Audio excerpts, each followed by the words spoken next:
Angel! Detach!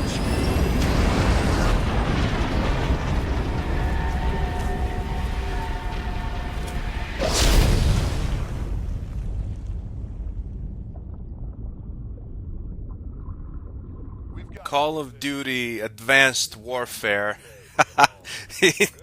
Duty. Like poo. So this is like a game that people play or whatever with controllers, and I played it, and surprisingly, it's actually a competent first-person shooter. Now I know, press something to mourn, and this game's unhealthy obsession with worshipping the military. Oh, and of course, how can I forget the really hardcore players in Call of Duty? Not really people I'd want to hang out with, but all of that aside, it's a good first-person shooter with a competent story, great graphics, a lot of variety in the levels, the environments, the various futuristic weapons. Of course, we can make fun of the stupid things in the Call of Duty franchise, but let's judge each individual game on its own merits. I'm not going to blame a son for the sins of his father. Call of Duty Advanced Warfare takes place in the not-too-distant future, about 40 years from now or so. This game follows the story of one lone soldier who's recruited into a giant, powerful, private military organization. This organization is run and controlled by Kevin Spacey. That's right, the guy who voiced Hopper in A Bug's Life. That's all I'm going to say about the story because I don't want to ruin anything else, but let's just say the greatest trick the devil ever pulled was convincing the world he doesn't exist. One thing I really appreciate about the environments in this game is not just the fact that there's a huge variety of them. Like, there's exotic, beautiful cities, there's snowy tundras, there's destroyed, ugly cities and sewers and caves, and really almost any environment you can think of in a first-person shooters in this game. But what I really appreciate about the environments is most of them are bright and colorful, so it keeps the game lively.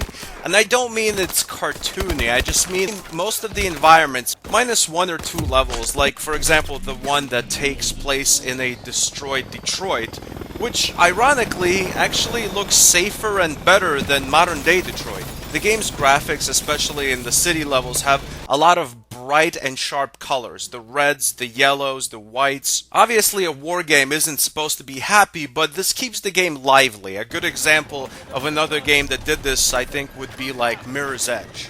There's also a huge variety in the different weapons. I love how many futuristic weapons there are. There's also a huge variety in the different smart bombs you throw. I think probably my favorite gun to use is the gun that highlights enemies once I actually pinpoint them with my crosshair. So I basically know where they are for the entire remainder of their short and miserable life. Oh, there he is, behind cover. I'll just go ahead and shoot through that wall with my powerful, futuristic bullets. Aside from the offensive weapons, there's also other weapons you use in the game. Like, you have the Spider-Man power, which at certain points of the game lets you climb walls or just latch onto metal surfaces. There's also things like grappling hooks and this special exosuit that lets you jump super high. It's cool. It makes you feel like a futuristic super soldier, which is exactly what you are.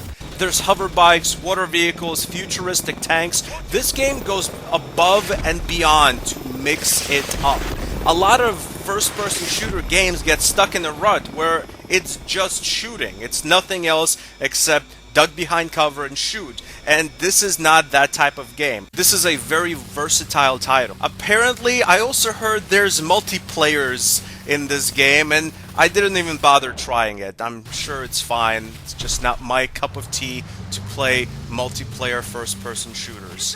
Honestly, I would rather bang my head against a metal wall. One thing that kind of annoys me about the game is pretty much in every mission, you're always like the Padawan. There's always some other soldier telling you what to do next. You're always running behind someone who's always like, okay, we're gonna jump here, and you plant the explosive here. I think it's good to do that in the tutorial level so you get a good idea of what the game is like, but in this game you're just constantly following someone, and it's not just because you're part of a squad, it's also because the game actually wants to hold your hand. As a single-player campaign game, Call of Duty Advanced Warfare is fun, and I enjoyed it, and that's why it gets an official stanburdman rating of an 8.5 out of 10.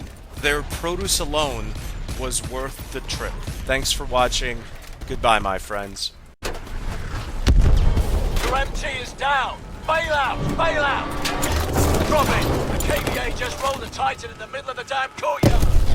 Copy that, Bravo. We've got eyes on a launcher near your position. Mitchell, grab that launcher and take down that Titan.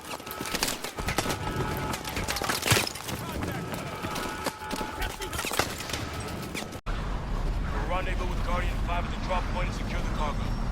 Sentinel 2-3 out. Activate mag grips.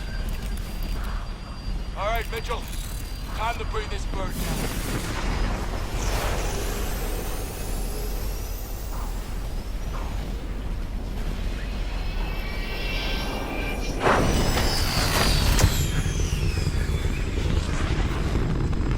Watch the wind. Use your mag grips to steady yourself. Set the charge.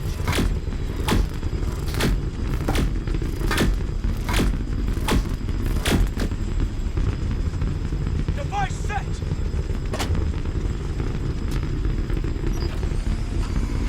Activate on my mark. Mark. 10 seconds. Let me clear the blast. Range ready. Hang on!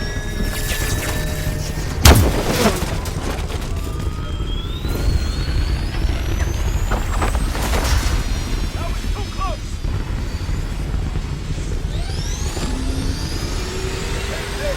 Shooting the floor! Cargo in tow! Heading to the drop point! Copy that, Sentinel-1. Guardian 5 is on the ground, ready to receive.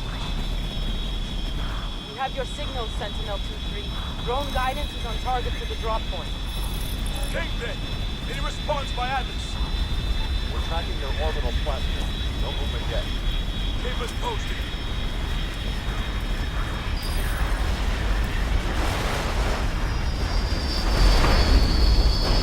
Sentinel 2, secure the cargo. Touching down on your position, Amona.